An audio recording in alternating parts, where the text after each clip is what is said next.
यार एक अटेम्प्ट हो गए, दो अटेम्प्ट हो गए, एग्जाम निकल ही नहीं रहा है। कोशिश पूरी करते हैं, पढ़ाई पूरी करते हैं, बट क्वेश्चन कहाँ से आते हैं पता नहीं। मेहनत करते हैं, सब कुछ करते हैं, बट अल्टीमेटली प्रॉब्लम कहाँ पे आती है, राइट? ऐसा क्वेश्चन बहुत सारे बच्चे पूछते हैं। और ये वीडियो इसलिए इंपॉर्टेंट है क्योंकि अब रिजल्ट बहुत जल्दी डिक्लेयर होने वाले हैं। सो बच्चों, हम सब एग्जाम में मेहनत करते हैं, हम सब पढ़ाई करते हैं, और अच्छे से अच्छे पढ़ने वाला बच्चा भी सीएस की एग्जाम हो, सीए की एग्जाम हो, फेल हो जाता है। ठीक है, अब उसके पीछे रीजन क्या है बच्चों? रीजन अब अपन ये बोल सकते हैं, कई बार हमने मेहनत की तो शायद हम उतनी मेहनत नहीं कर पाए, या फिर उस हिसाब से मेहनत नहीं कर पाए जितना आईसीएसआई हमसे एक्सपेक्ट कर रही थी। ये एक रीजन हो सकता है।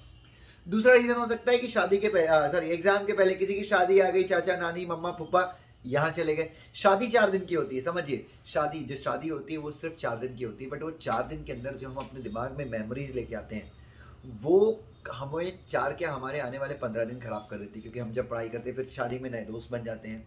ठीक है, तो एक रीज़न ये भी हो सकता है। फिर शादी के पहले शादी बोलो, एग्जाम के पहले हो सकता है हमारी तबीयत खराब हो जाए, तो उसके चलते हमारा रिजल्ट खराब आ सकता है। या फिर हमको सब कुछ आता था, एग्जाम में हम लोग बहुत बढ़िया प्रिपेयर थे, सब कुछ आता था, बट कहीं ना कहीं हम क्या नहीं कर पाए, हम प्रॉपरली अपने आप को एक्सप्रेस नहीं कर पाए, इसलिए हम फेल हो सकते हैं। ठीक है, इसलिए भी हम फेल हो सकते हैं क्योंकि हम पूरा पेपर अटेम्प्ट नहीं कर पाए, हमने लिखा बट हमारी स्पीड काफ़ी कम हो गई।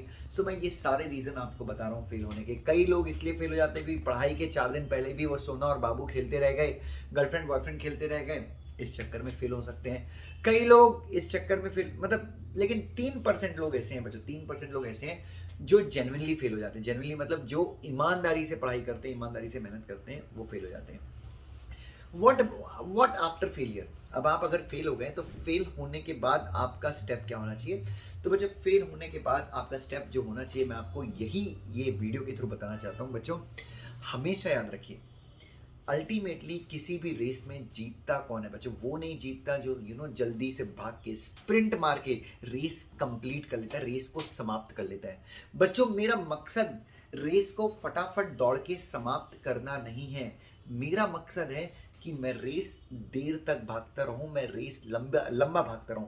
अगर बच्चों, आज का जो प्रिंसिपल है, आज व्यापार करने का हो या फिर पढ़ाई करने का हो, आज के जो नियम है वो ये है कि आप जितने टाइम तक रेस में रहेंगे, आप उतने टाइम तक जीतने की संभावना आपकी बनी रहेगी। अगर आपने रेस छोड़ दी तो बच्चों कहानी खत्म हो जाएगी।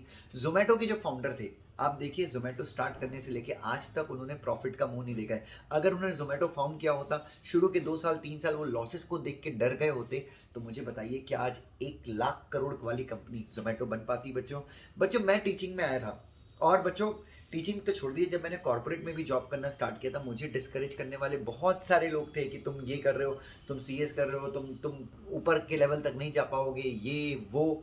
बच्चों, मैं जिस जॉब को छोड़ के आया, मेरे बदले जो बंदी जॉब कर रही है उसको 40 लाख का पैकेज है, साल में 3 बार शी गोज टू हांगकांग।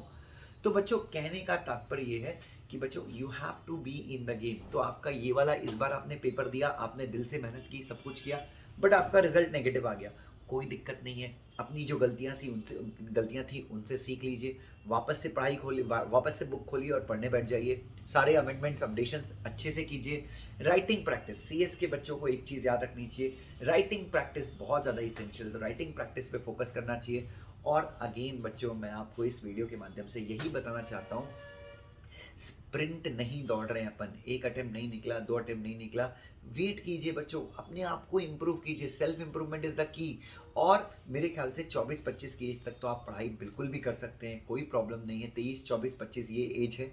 23-24-25 के बाद अगर सीएस नहीं हो रहा है, then definitely we could plan something else. हम कुछ और ढूंढ सकते हैं, हम मान सकते हैं कि चलो भाई हमारे नसीब में ही नहीं है, और हम साइड बाई साइड कुछ काम कर सकते हैं, क्योंकि हमको परिवार का भी पालन पोषण करना है, हमारे ऊपर आर्थिक जिम्मेदारियां भी हैं। बट 23-24-25 तक मैं चाहता हूँ कि पूरी जान लगा दें और बिल्कुल ना रुके पढ़ाई करने से। असफलताएं आएंगी, प्रॉब्लम्स आएंगी, समस्या आएंगी, बट अल्टीमेटली जीतता वही है जो लंबे समय तक गेम में रहता है। ओबामा 55 की एज में राष्ट्रपति बन गए थे। अगर ट्रम्प सोचते कि यार 55 की एज में राष्ट्रपति बन जाते, मैं तो 70 साल का हूँ, मैं कैसे राष्ट्रपति बनूंगा, तो क्या ट्रम्प कभी प्रेसिडेंट बन पाते? अच्छे हैं बुरे हैं ये चर्चा का विषय है, बट मैं आपको ये बता रहा हूँ कि 70 की एज में वो बंदा अमेरिका का प्रेसिडेंट बना है।